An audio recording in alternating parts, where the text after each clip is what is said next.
अस्सलाम वालेकुम वरहमतुल्लाहि वबरकातुहू औज़ु बिल्लाहि मिनश शैतानिर रजीम बिस्मिल्लाहिर रहमानिर रहीम శాపగ్రస్తుడైన సైతాన్ బారి నుంచి సృష్టికర్త అయిన అల్లాహ్ యొక్క రక్షణని అల్లాహ్ యొక్క సాయాన్ని రక్షణ వేడుకుంటూ ఉన్నాను ఆమీన్. అల్లాహ్ ప్రవక్త ముహమ్మద్ సల్లల్లాహు అలైహి వసల్లం గారి పైన శాంతి సుఖాలు కురిపించండి వల్ల ఆమీన్. అల్లాహ్ యొక్క చివరి ప్రవక్త ముహమ్మద్ సల్లల్లాహు అలైహి వసల్లం గారు ఒక విషయం తెలియజేస్తూ ఉన్నారు. అది ఏమిటి అంటే ప్రళయ దినం, తీర్పు దినం, జడ్జిమెంట్ డే అనేది ఖచ్చితంగా ఉంది. మానవులు చేసిన కర్మలను బట్టి స్వర్గమా లేదా నరకమా అనేది దేవుడు ఒకరోజు ఖచ్చితంగా ఇస్తాడు. ఆ రోజు ఏ రోజైతే ప్రళయ దినం, తీర్పు దినం, జడ్జిమెంట్ డే ఉందో ఆ రోజు ఇప్పుడు సైంటిస్టులు చెప్తూ ఉన్నారు కదా, 9 కోట్ల కిలోమీటర్ల పైన దూరంగా ఉంది సూర్యుడు అని చెప్తూ ఉన్నారు కదా. అంత దూరాన ఉన్నటువంటి సూర్యుడు అతి దగ్గరగా తీసుకురావడం జరుగుతుంది ప్రళయ దినం రోజు. అది 1 మైలు దూరంలో అని హదీసులో చెప్పడం జరుగుతూ ఉంది. మరి అంత దగ్గరగా సూర్యుడిని తీసుకువచ్చినప్పుడు ఆ రోజు పరిస్థితి ఎలా ఉంటుంది? మానవులు మరి 70 గజాల భూమిలోకి వారి యొక్క చెమట చొచ్చుకుపోతుంది. మరియు వారు చెమటలో ఎలా మునుగుతారు, ఆ పరిస్థితులు ఎలా ఉంటాయి, ఆ రోజు జరిగే కొన్ని సంఘటనల గురించి ఒక హదీసులో తెలియజేయడం జరుగుతుంది ప్రవక్త ముహమ్మద్ సల్లల్లాహు అలైహి వసల్లం గారు.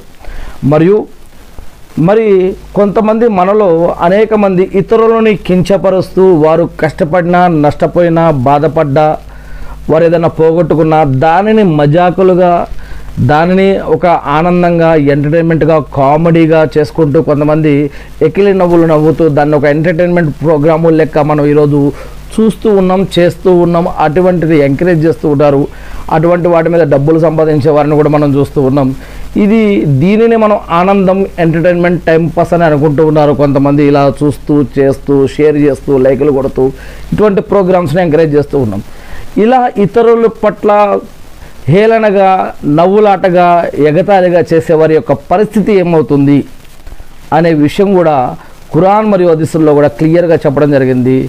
ఒకరిని కించపరిచిన, ఒకరిని ఇబ్బంది పెట్టిన, ఒకరిని నాశనం చేసిన వారి యొక్క బాధ పట్ల మనం ఆనందపడ్డా దీనికి కూడా ఎటువంటి పరిస్థితులు ప్రళయ దినం రోజు కానీ, జీవితంలో కానీ, సమాజంలో కానీ, లేదా ప్రళయ దినం రోజు కానీ, తీర్పు దినం కానీ, స్వర్గంలో లేదా నరకంలో ఎటువంటి ఇబ్బందులు పడవలసి వస్తుంది అనే విషయం మరి ఇస్లాంలో ఖురాన్ మరియు హదీసుల్లో క్లియర్గా చెప్పడం జరిగింది. వీటిల్లో కొన్ని విషయాలు చూసుకుంటే కనుక ముందుగా సరైన జ్ఞానాన్ని మనకు ప్రసాదించమని నేను ఆ సృష్టికర్త అయిన అల్లాహ్ని ప్రార్థిస్తూ ఉన్నాను ఆమీన్.